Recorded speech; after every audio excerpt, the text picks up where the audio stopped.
आपले वडील कायम तसेच असतात, पण वय बदललं की आपलं त्यांच्याबद्दलचं मत कसं बदलतं याच्याबद्दलची एक पोस्ट ऐकली. 5 वर्षाचे आपण असतो तेव्हा वाटतं की आपले वडील या जगातले सगळ्यात शक्तिशाली व्यक्ती आहेत. आपण जेव्हा 10 वर्षाचे होतो तेव्हा वाटतं की आपल्या वडिलांना या जगातलं सगळं कळतं.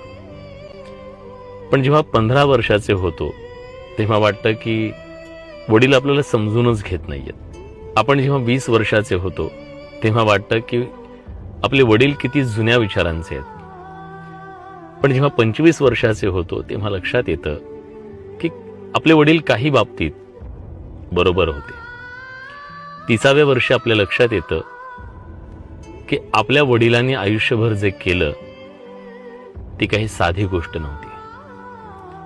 40व्या वर्षी आपल्या लक्षात येतं की वडिलांसारखं बनणं आणि त्यांच्यासारखं करणं हे काही खायची गोष्ट नाही.